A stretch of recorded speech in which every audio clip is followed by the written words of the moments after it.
What's good with it, Black Goose TV family? Coming at you with another Let's Talk About It. I did a post earlier telling y'all how I was going to try out some new equipment for videos tonight. Well, as you can see, this is the test run for it. So please bear with me. Any problems, any mess ups or anything like that, it's on the beginning. I'm going to get this right for y'all, okay? So just give me a little time. I'm going to make this a quick video, okay?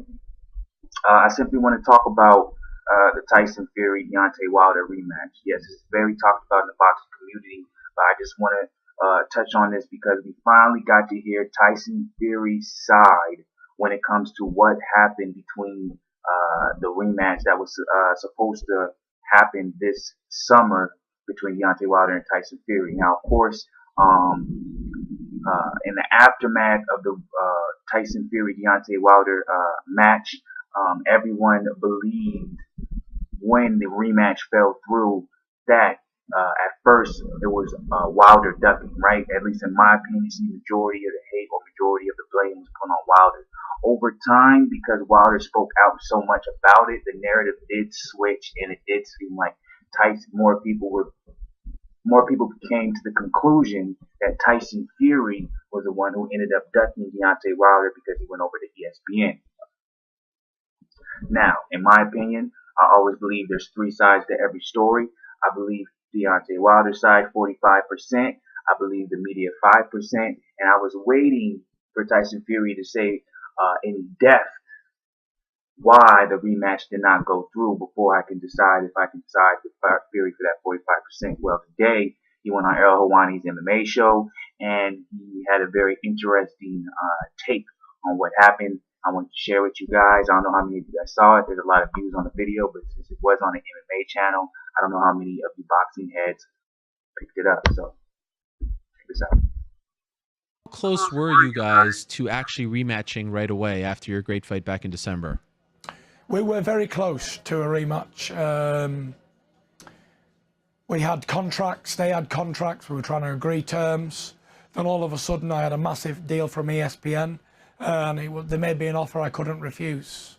Wow. No pun intended.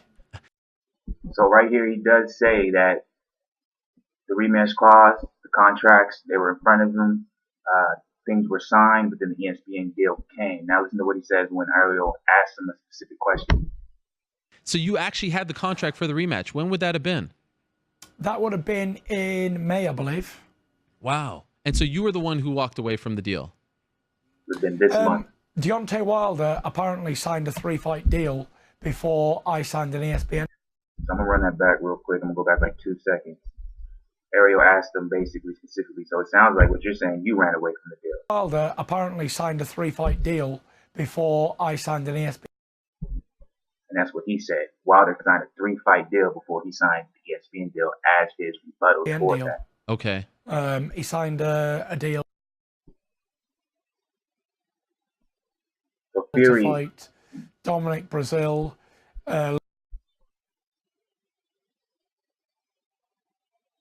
Luis Ortiz, and Adam Kavosky. So this is all done. Interesting. So did y'all catch that? Before we even put pen to paper. So he's saying now, he kind of switched it up a little bit when Ariel asked him a specific question saying that Deontay Wilder, he already signed a 3-fight deal. How many fights is your ESPN deal for? I've got a few. This is actually crazy right now. My bad, y'all. I'm trying to pause it. It's not letting me pause.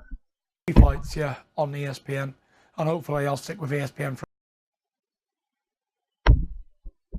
So, in that particular statement by Fury right there, he said that Wilder already signed a 3-fight deal before he even was able to sign the contract himself. So, obviously, there's a little bit of, what would you want to call it, discrepancy and basically him answering his question. At first, he made it seem like the ESPN deal came along and he signed that. And then when Ariel specifically said, so you were the one who ran away from the fight, he then kind of changes it a little bit. Doesn't answer the question, but he says Wilder already signed a 3-fight deal before I was able to. So what, in my opinion, what I think personally happened, I think they both had a number that they wanted to receive money-wise. And I think it was hard for them to meet, and they both threatened each other, basically saying Wilder was like, "Hey, I can sign this 3-fight deal with Showtime. Fight dude, not as good as you. get the W and make just as much money as what we're getting here.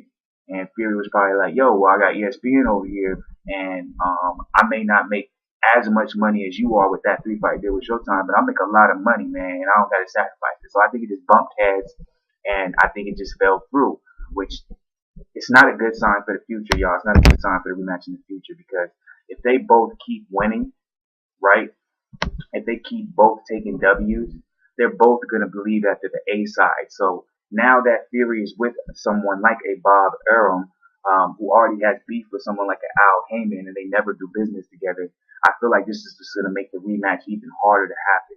As many people feel like maybe they're just building up their names so the rematch will be bigger. Yes, that's part of it. That's good business, right? But I also think part of what's going on is I think it's kind of like a pissing contest, right? Fury believes he won the first fight.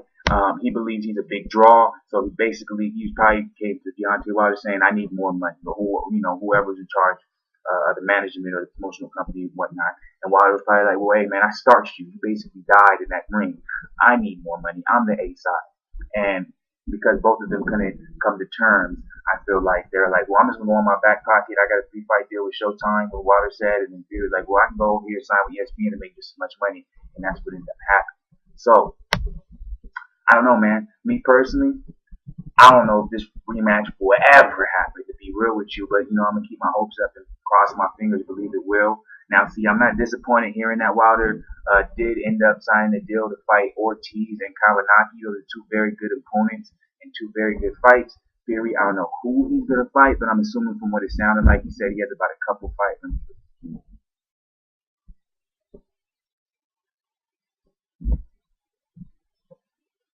Throughout my full career. And so for as long as you are with ESPN and he has his...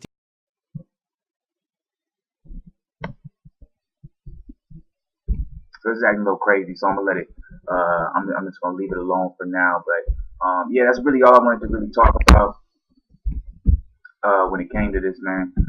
Was the fact that we finally got to hear Fury's side of the story when it comes to the rematch. And it totally makes sense to why. With Showtime, will you guys never fight? Is there no way that you could? Oh no! If the fighters are willing to fight, and it totally makes sense why Wilder said what he said in his post-fight interview, right? He said the fight's gonna happen. It's gonna happen. Just not when y'all want it to. Just be patient. Be patient. So he's basically saying, hey, I still got to go fight Ortiz. I got to fight Kawanaki. And Fury is over there. He got about 3 to 4 fights on his deal. So we got to wait until all that settles in the dust. And then we can talk about making this mega fight happen that everyone's hoping for. So in my opinion, Fury did say in that particular interview that it probably won't happen until next year in the summer. Me personally, I think we probably gonna have to wait until about next year in December, around the same time that they had their last fight, that Christmas area, because I do believe Fury. I just feel like Fury won't be done with his fight deal that he has with ESPN until a little bit later than Wilder will. But yeah, let me know what y'all think about that. My bad about the freezing and the pausing. A little bit of the lag. Like I said, man, I'm getting used to this. I'm going to get it right. This is my first video with this stuff. From here on out, it's going to be a lot better. I just appreciate y'all watching. If y'all like the content, subscribe. BlakGooseTV all day. Stay up, yo. Oh, me, you're from the beat. I guess it's how I go when you die. Everything will be so